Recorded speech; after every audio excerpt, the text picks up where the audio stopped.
Hey YouTube!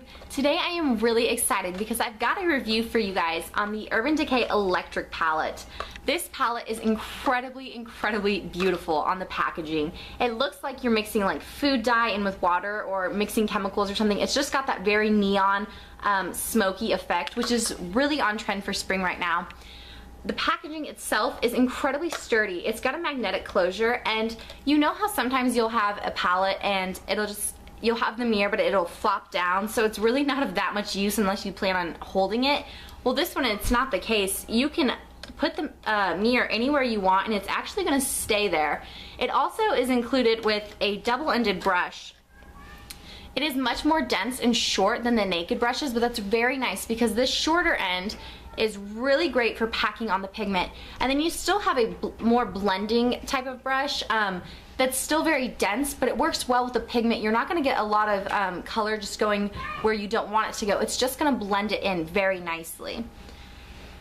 In terms of the color, here they all are. I'm going to start out at the top. We've got Revolt, Gonzo, Slow Burn, Savage, Fringe, and then down at the bottom we've got Chaos, which if you guys have the original Vice palette, I do not. This color was in it and I wanted this palette just for this color. I was so happy that they brought it back in a pressed pigment form. We've also got Jilted, Urban, Freak, and Thrash. And I also have some swatches for you guys on my arm. However, I'm the world's worst swatcher, so I'm gonna have to maneuver myself to show you guys a little bit. This is what all of the shadows look like when they are just swatched with one dip of your finger. They have no primer potion or anything underneath. This is just how naturally vibrant and gorgeous they look, with the exception of Revolt, which is the silver shade. I had to use a couple times. That one would really benefit from having some kind of primer, or specifically the primer potion, which really helps brighten and intensify colors. The positive to this palette is these colors are beautiful. The pigments are very pigmented. I didn't notice almost any fallout with any of them.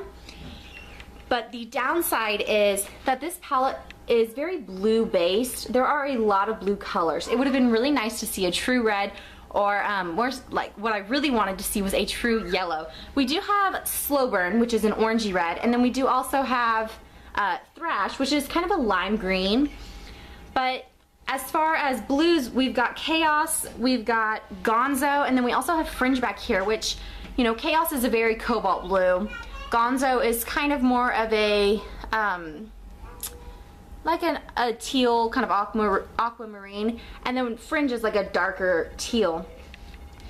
And another negative to this palette is if you read the back, there is no FDA approval for Slow Burn, Savage, Jilted, or Urban, and although I've heard that they've been okayed in Canada and in Europe, I believe, it's kind of weird to have a palette that, although they are pressed pigments, they're not specifically called shadows. It's kind of hard to use these colors as anything other than that. I could see maybe using Savage as a blush, and maybe even Slow Burn. But as far as Jilted and Urban, I can't see myself trying to use them as anything other than a shadow, which is kind of difficult. I think that the biggest issue lies in some people have really sensitive skin, so you know, you don't want to get a reaction. A lot of people have a reaction to pressed neon pigments, and I think it's more of Urban Decay trying to, you know, cover their tails more than anything. I've used almost all of the shades and I didn't have any reaction. I don't particularly have sensitive skin or eyelids, so if you want to test these out as anything, if you want to use them as a shadow, I would suggest maybe putting them, starting out using, you know, maybe Savage, this bright pink color, as a blush, and then that way you can kind of see how your skin reacts to it. But then you could also try putting just a little bit on near your eyes, just to see how your particular skin is going to work. I hope you guys enjoyed this review on the Urban Decay Electric Palette. If you're a lover of colors, I would say that this is a must. It is gorgeous and the colors are so vibrant, as you can see from my eye look today. They just blend really nicely and work really well together. If you are more of a neutral wearer like myself, I almost exclusively wear neutrals. but you're interested in the idea of venturing out into something with more color, I would still say to go ahead and try and get your hands on this one, because there is a pretty good range of colors. The colors are all very vibrant, so you can have the option of just getting this palette and not really worrying about you know, trying to find another colored palette to get a certain color.